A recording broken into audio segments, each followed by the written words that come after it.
तो question number 4 सब लोग एक बार देख लीजिए। Machine gun has mass 10 kg। ये एक मशीन गन है। ये क्वेश्चन है CPP-4 पैकेज। इस मशीन गन का मास कैपिटल M दिया हुआ है 10 kg। It fire 30 gram bullet at the rate 6 bullet पर सेकेंड। ये मशीन गन से फायर हो रहा है 6 बुलेट एक सेकेंड में।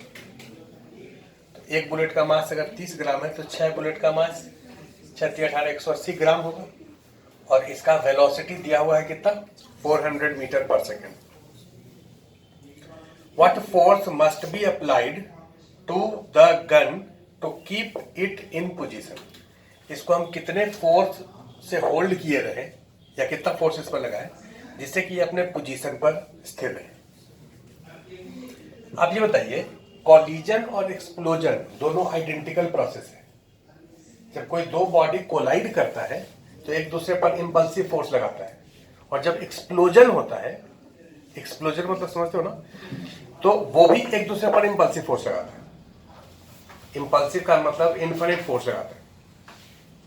क्यों इन्फिनिट फोर्स लगाता है? क्योंकि ये बुलेट जो है ये dt टाइम पहले इसके अंदर था, वेलोसिटी इसका 0 था, और एक्सप्लोजन होने में कितना टाइम लगा, dt टाइम। dt टाइम के बाद इसका वेलोसिटी हो गया 400 मीटर पर सेकेंड। अगर वेलोसिटी इमीडिएट चेंज होता है, इमीडिएट करने का मतलब dt टाइम में चेंज होता है, तो इसका मतलब उस पर इनफाइनाइट फोर्स लगा है। इसका मतलब इस पर, ये जो बुलेट यहां से बाहर निकला, उस पर फोर्स कौन लगाया, ये गन। इधर के तरफ अगर हम इस बुलेट का FBD बनाएं तो इस पर जो फोर्सेज होगा, आप कहेंगे इस पर फोर्स इधर लगा है N के बराबर, और ये इस पर फोर्स इधर लगाया है N के बराबर।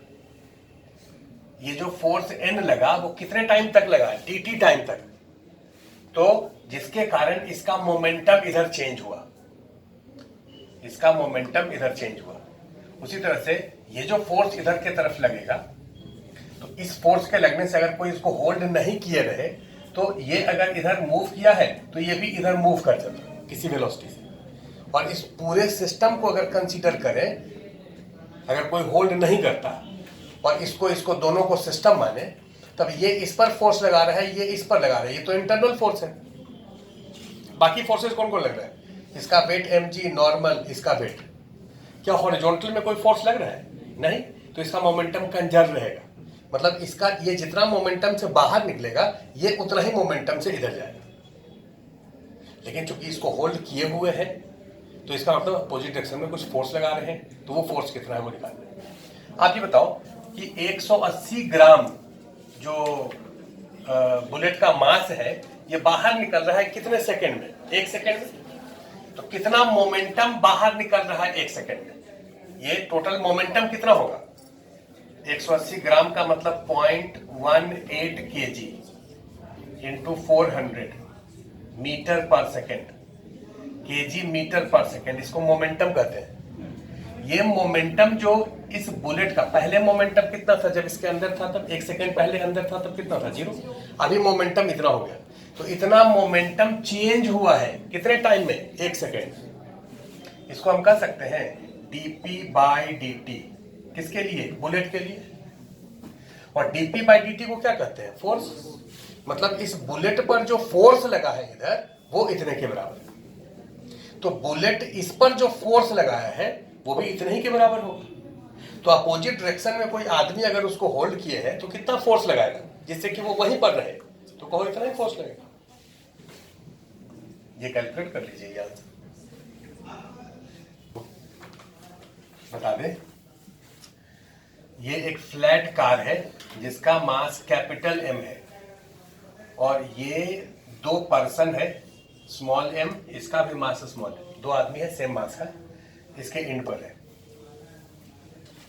और ये हॉरिजॉन्टल सरफेस फ्रिक्शनलेस है, इसमें कोई फ्रिक्शन नहीं है। अभी ये पूरा सिस्टम स्टेशनरी है। अब क्या होता है कि ये जो आदमी है वो इस डायरेक्शन में जंप करता है विथ सम वेलोसिटी। ये आदमी इस डायरेक्शन में जंप करता है with velocity u, this is velocity of m, किसके रिस्पेक्ट में? प्लैंक के रिस्पेक्ट में या कार के रिस्पेक्ट में। तो इस मैन का वेलोसिटी कार के रिस्पेक्ट में दिया हुआ है, u is velocity of m with respect to capital M। किस डायरेक्शन में? राइटवर्ड। ए जो है वो राइटवर्ड जंप करता है और उसके जंप करने के बाद ये बी लेफ्टवर्ड जंप करता है विथ सेम रिलेटिव वेलोसिटी। ये दोनों जब जंप कर जाएगा तो बताइए इस कार का वेलोसिटी क्या होगा? क्वेश्चन लिखो। First, man A jump rightward,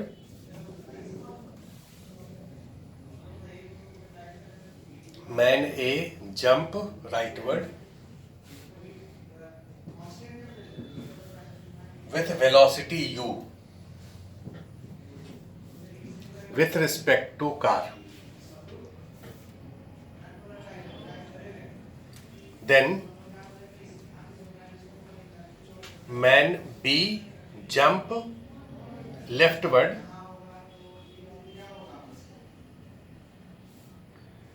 with velocity u with respect to car.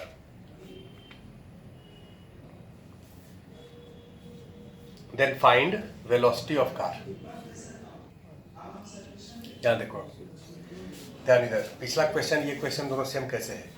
ये कैपिटल M और ये मैन को फर्स्ट केस में, पहला केस क्या हो रहा है कि ये इधर की तरफ जंप कर रहा है, तो कैपिटल M और ये मैन ये दोनों तो एक साथ है, एक साथ है, और ये इधर की तरफ जंप किया, मतलब इसको आप एक गन मान लीजिए और जिसका mass capital M plus small m है और एक बुलेट यहां से फायर हुआ। अगर कोई इसको रोकने वाला होता तो इसको रोक लेता, मूव करने नहीं देता, लेकिन अगर इस पूरे सिस्टम की हम बात करें, A plus B plus this plank या कार, तो इस पूरे सिस्टम की अगर बात करें तो हॉरिजॉन्टल में कोई एक्सटर्नल फोर्स नहीं लग रहा है। पूरे सिस्टम का एफवीडी बनाओ तो कहोगे सर इसके एफवीडी में नॉर्मल होगा mg होगा, इसके एफवीडी में नॉर्मल mg, नॉर्मल mg। ये इधर जंप किया है मतलब ये इस पर इधर फोर्स लगाएगा, तभी तो जंप किया। ऐसे जंप कर जाएगा क्या? हम यहां पर हैं और यहां से इधर जंप करना चाहते हैं तो कैसे करेंगे जंप? ये सरफेस हम पर फोर्स लगाएगा तो हम जंप करेंगे। तो ये इस पर फोर्स लगाया, कौन सा फोर्स? अब यहां से अगर हम जंप करें तो फ्रिक्शन फोर्स होगा, और ये कॉर्नर से अगर जंप करें पुश करके तो नॉर्मल भी लगेगा, मतलब नेट यही फोर्स लगाएगा, तभी हम जंप करेंगे। ये सिस्टम इस पर इधर फोर्स लगाया और ये जो बाहर मैन जंप किया है वो इस सिस्टम पर इधर फोर्स लगाया। लेकिन इस पूरे सिस्टम की अगर बात करें, A plus B plus capital M, इस पूरे को अगर सिस्टम लें तो कोई भी एक्सटर्नल फोर्स नहीं लग रहा है हॉरिजॉन्टल में, इसलिए सेंटर ऑफ मास शुरू में रेस्ट पर है, आगे भी रेस्ट पर रहेगा, या इसका जितना मोमेंटम इधर होगा रिमेनिंग का उतना ही मोमेंटम इधर होगा, तभी तो मोमेंटम कंजर्व रहेगा। सेंटर ऑफ मास मूव नहीं करने का क्या मतलब? मोमेंटम कंजर्व रहना। बोलो, इसका मोमेंटम इधर कितना है? जब ये इधर जंप किया तो इस पूरे सिस्टम का वेलोसिटी हम लेट कर लेते हैं इधर v1, किसका किसका? इसका और इसका, दोनों मिला करके, तो ये v1 कैलकुलेट कर सकते हैं।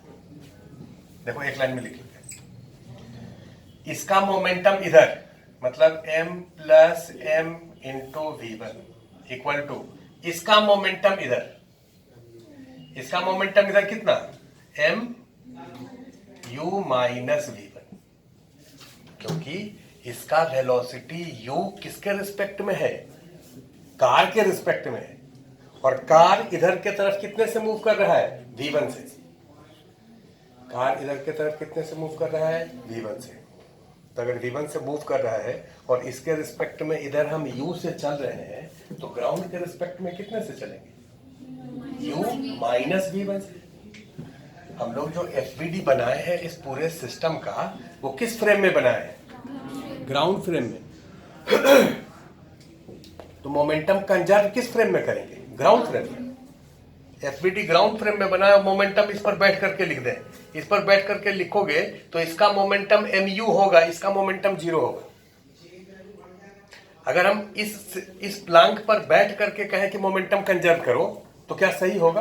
आंसर है नहीं, क्योंकि प्लांक पर बैठेंगे तो प्लांक का इधर एक्सेलरेशन होगा, इस पर स्यूडो फोर्स इधर लगेगा, तो इधर की तरफ मोमेंटम इंक्रीज करेगा। इंक्रीज किया है प्लांक के फ्रेम में, इसका मोमेंटम कितना हो गया mu और इसका कितना है 0, तो नेट मोमेंटम कितना हो गया mu। प्लांक में मोमेंटम कंजर्व नहीं रहेगा। ग्राउंड फ्रेम में नेट फोर्स 0 है, इसलिए ग्राउंड फ्रेम में मोमेंटम कंजर्व रहेगा। तो जब ये यहां से जंप कर गया तो इस सिस्टम का वेलोसिटी कितना होगा? ये हो जाएगा mu by m plus m। बात ठीक है? ये पहला केस हो गया, केस 1। ये भाई साहब यहां से जंप कर गए। अब बाकी ये जो बचा उसको यहां दिखा दें। m प्लस 2m भी नहीं होगा, बस m रहेगा, m cube by m plus 2m। और इसका मास कैपिटल M है और इस पूरे सिस्टम का इधर वेलोसिटी v1 है। अभी इधर जा रहा है, ये सरफेस फ्रिक्शन लेस है, अगर कोई भी हरकत इसमें ना हो तो उसी वेलोसिटी से चलता रहेगा। लेकिन ये जो है वो इधर के तरफ अब जंप कर गया। ये मैन इधर के तरफ जंप किया है, कितने से? u से, इसके रिस्पेक्ट में, ग्राउंड के रिस्पेक्ट में नहीं।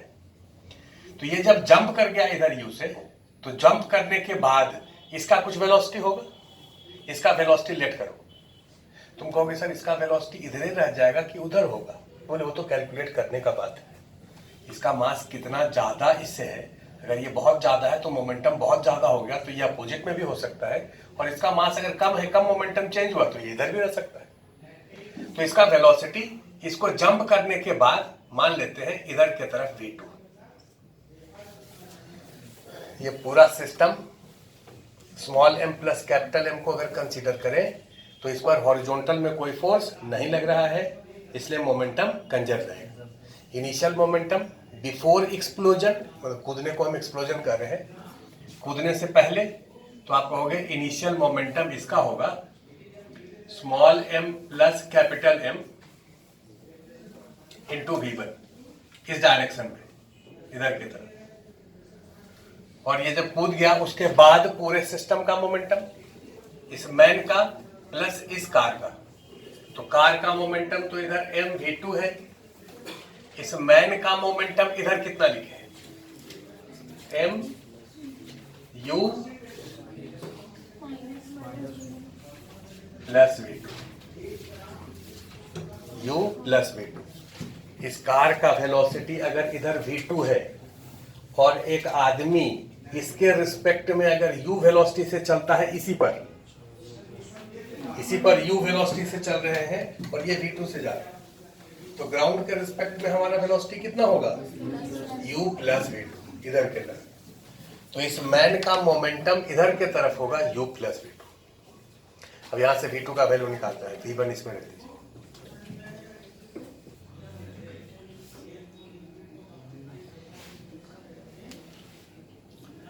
इस v1 का वैल्यू यहां से रख दिए और ये v2 इसमें से बाहर ले लिए, m प्लस m हो गया, ये mu हो गया।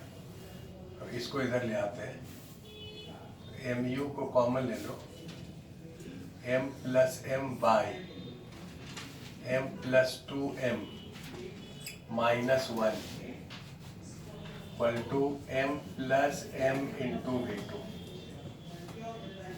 यहाँ से v2 का वैल्यू आप लिख देंगे, इधर हो गया mu और m plus m minus 2m, ये हो जाएगा माइनस m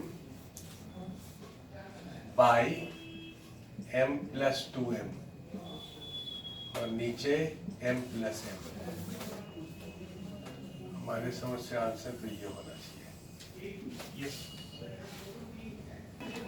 क्वेश्चन है कि ये एक गन है जो हॉरिजॉन्टल फ्रिक्शनलेस सरफेस पर रखा है। इस गन का मास कैपिटल M है और इसके अंदर दो शेल है, दो गोला है जिसका मास स्मॉल m है, दोनों का m। अभी ये सिस्टम रुका हुआ है, ये एक सेल को फायर किया, फिर दूसरे सेल को फायर किया, और सेल जो फायर हो रहा है वो u वेलोसिटी से हो रहा है with respect to gun. u is velocity of shell with respect to gun. Gun के रिस्पेक्ट में जो भी सेल फायर हो रहा है उसका वेलोसिटी कितना है, u है। ग्राउंड के रिस्पेक्ट में वेलोसिटी चेंज होगा, लेकिन गन के रिस्पेक्ट में तो सेम ही रहेगा। अपने रिस्पेक्ट में वो कितने से फायर कर रहा है, u वेलोसिटी से। तो ये दोनों सेल जब फायर हो जाएगा तब इस गन का वेलोसिटी कितना होगा। देखिए, find velocity of gun after firing of both shell. आसान कर लो, कैलकुलेशन में हो सकता है आसान हो जाए। गन का जो मास है ये 48 सेल के मास के बराबर, और दो सेल इसके अंदर है, मतलब टोटल शुरू में इस पूरे सिस्टम का मास था 50 स्मॉल m, और दो सेल फायर होने के बाद इसका वेलोसिटी कितना होगा ये निकालना। या ध्यान दो, पहले ये पूरा सिस्टम स्टेशनरी था, एक सेल, ध्यान दो इधर, इस एक सेल को यहां से मिटा दिए और यहां लिख दिए। इस सेल का वेलोसिटी इसके रिस्पेक्ट में u है, और जब ये बाहर निकल गया तो इसका वेलोसिटी v1 मान लिए। तो इसका वेलोसिटी कितना होगा इधर के तरफ, u माइनस v1। बोलो ना, क्योंकि जब सेल बाहर निकल गया तब तो इसका वेलोसिटी v1 था।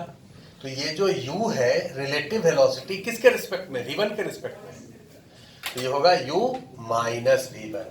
अब मोमेंटम कंजर्वेशन करिए, m u minus v1 equal to, ये कितना बचा, 49m इंटू v1। तो यहां से v1 आ गया, mu छोड़ दीजिए, चाहे m को बढ़ा ही दीजिए, इधर बच गया u, और ये v1 और इधर तो 50 v1, तो v1 हो गया u बाई 50। ये पहला इक्वेशन। अब इस वाले को भूल जाइए थोड़ी देर के लिए, अब केवल ये सिस्टम है 49m का जिसका वेलोसिटी v1 है, और यहां से एक सेल फिर से फायर हुआ, इसको आप भूल जाओ, एक सेल ये वाला फायर हुआ। जब ये सेल फायर हो गया तब इसका वेलोसिटी हम v2 मान लिए। दूसरा सेल फायर हो जाने के बाद वेलोसिटी कितना है, v2। तो इस सेल का वेलोसिटी कितना होगा इधर की तरफ, u minus v2, u minus v2। अब कंजर्वेशन ऑफ मोमेंटम आप लिखो इधर की तरफ या इधर की तरफ, जिधर तुम्हारा मन करे। कंजर्वेशन ऑफ मोमेंटम लिख रहे हैं इधर, बोलो इधर की तरफ फायर करने से पहले मोमेंटम, फायर करने से पहले 49m इंटू u बाई 50, ये इधर की तरफ फायर करने से पहले मोमेंटम इक्वल टू फायर करने के बाद इस पूरे सिस्टम का इधर मोमेंटम कितना बचा, 48, तो 48m इंटू v2, और इसका इधर है तो इधर होगा minus m into u minus v2। अब इससे v2 निकाल लीजिए, इसको सॉल्व करेंगे तो इसको सॉल्व करने से आएगा 1/50 plus 1/49।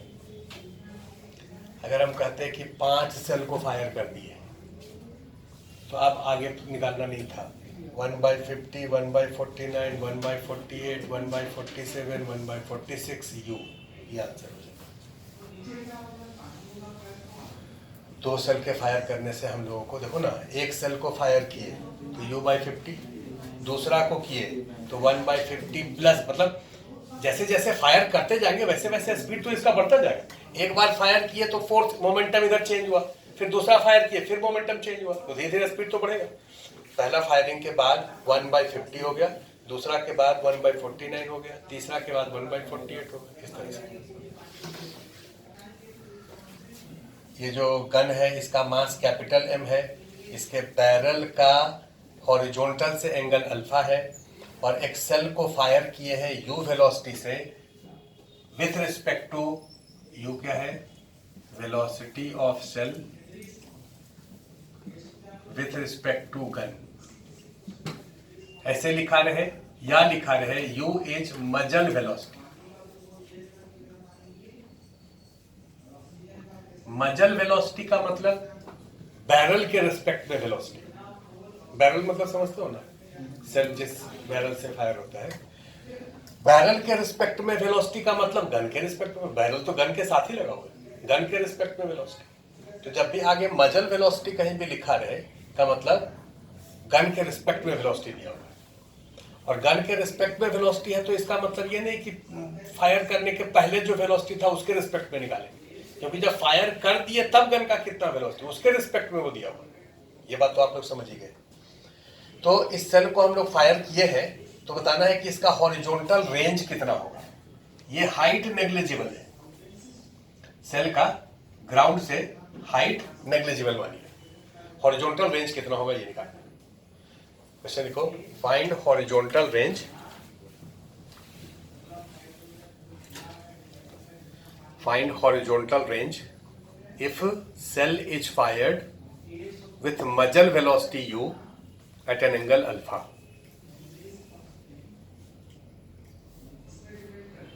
Cell is fired with muzzle velocity u at an angle alpha with horizontal. ध्यान दीजिए, आप सब लोग ध्यान कर दीजिएगा। ये स्मॉल एम पर ये गन फोर्स इधर लगाएगा, स्मॉल एम गन पर फोर्स इधर लगाएगा। ये स्मॉल एम यहां से जैसे ही बाहर निकला, अगर एफवीडी बनाए तो इस पर फोर्स देखो दिखाते हैं इधर। केवल स्मॉल एम को सिस्टम माने तो इंपल्सिव फोर्स लगा है, इसलिए इसका मोमेंटम इमीडिएट चेंज हुआ है। और केवल अगर हम इस कैपिटल एम को सिस्टम माने तो इस पर इंपल्सिव फोर्स ऐसे लगा है। लेकिन अगर इस दोनों को सिस्टम माने, स्मॉल एम और कैपिटल एम को, दोनों को सिस्टम मानो और सोच करके बताओ कि कितना इंपल्सिव फोर्स लगेगा। अगर तुमसे पूछे कि भैया देखो अलग से यहां दिखा दे, ये कैपिटल एम है और ये स्मॉल एम है, सिस्टम मानिए small M plus capital M को और एफवीडी बनाइए। कौन कौन सा फोर्स लिखेंगे? इसका वेट mg, इसका वेट mg, इसका नॉर्मल r, इतना ही लिखेंगे ना। ये इस पर और ये इस पर जो लगाएगा उसको नहीं लिखेंगे। mg और mg तो कांस्टेंट फोर्स है, एक्सप्लोजन या कॉलिजन के समय उसको कंसीडर नहीं करते। लेकिन ये r को कंसीडर करना पड़ेगा, क्योंकि ये r इंपल्सिव फोर्स है। क्यों इंपल्सिव है? क्योंकि केवल कैपिटल M को अगर सिस्टम माने तो इस पर जो n लग रहा है उसका कंपोनेंट नीचे की तरफ है, वो r को बैलेंस करेगा। बोलो ना, ये r कैसा फोर्स है? Impulsive force. अगर हम इस दोनों को सिस्टम माने तो मोमेंटम किधर कंजर्व रहेगा? केवल हॉरिजॉन्टल में। अगर इस डायरेक्शन में कंजर्वेशन ऑफ मोमेंटम कर देंगे तो गलत हो जाएगा। जब ये एक्सप्लोजन हो गया तो एक्सप्लोजन हो जाने के बाद इसका वेलोसिटी आप लेट कर लीजिए। एक्सप्लोजन हो जाने के बाद इसका वेलोसिटी किधर लेट कर ले? इधर तो करेंगे नहीं, धरती तोड़ के नीचे नहीं आएगा, ये इधर मूव करेगा। इसका वेलोसिटी कितना मान लेते हैं? v1 एक्सप्लोजन हो जाने के बाद।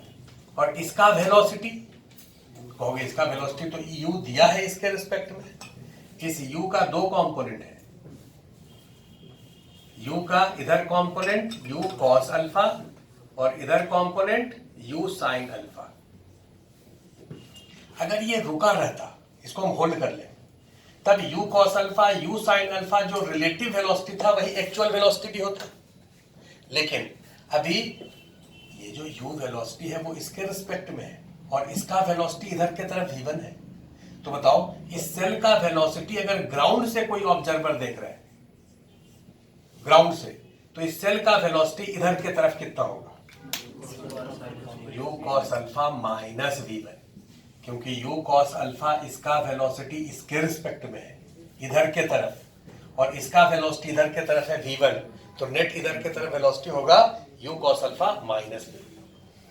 और इसके रिस्पेक्ट में इधर के तरफ है u sin अल्फा, और इसका वेलोसिटी इधर कितना है 0, तो उधर की तरफ u sin अल्फा ही रह जाएगा। ये जो सेल है उसका दोनों कंपोनेंट निकल गया, एक्स एंड वाई कंपोनेंट, किसके फ्रेम में, ग्राउंड फ्रेम में। तो भैया ग्राउंड फ्रेम में इसका एक्स एंड वाई कंपोनेंट पता है, तो ये प्रोजेक्टाइल पाथ पर चलेगा जिसका ये रेंज उतना ही होगा जितना यहां से यहां तक ये रेंज होगा, क्योंकि इसका हाइट जो है वो तो ये हाइट नेग्लिजिबल कहा जा रहा है। तो ये रेंज कितना होगा, तो रेंज का वैल्यू होगा 2 इंटू दिस, इसको यू एक्स मान लेते हैं और इसको यू वाई मान लेते हैं, U X U Y by G, ये फॉर्मूला होता है।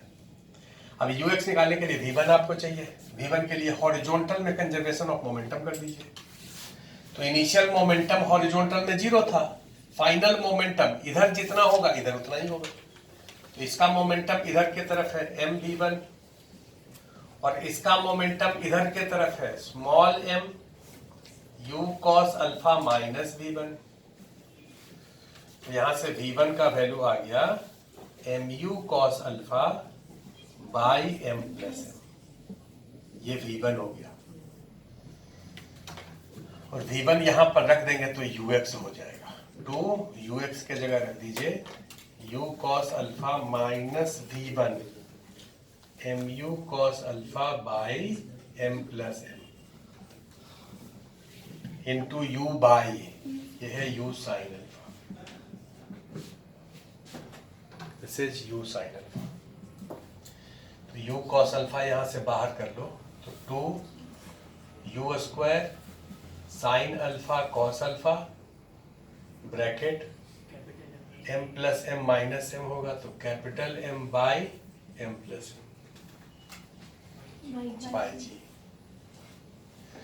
मतलब ये अगर रुका रहता तब जितना रेंज होता उससे रेंज थोड़ा सा घट जाएगा। क्यों घट जाएगा, सोचने की बात है कि इसको अगर हम होल्ड कर ले तो ये वाला कंपोनेंट ज्यादा होता, ये इधर के तरफ अगर मूव कर गया है तो ये वेलोसिटी का कंपोनेंट थोड़ा सा घट गया। ये वाला कंपोनेंट तो सेम ही है, ये कंपोनेंट डिक्रीज कर गया, इसलिए रेंज घट जाएगा, क्योंकि रेंज में ux uy होता है।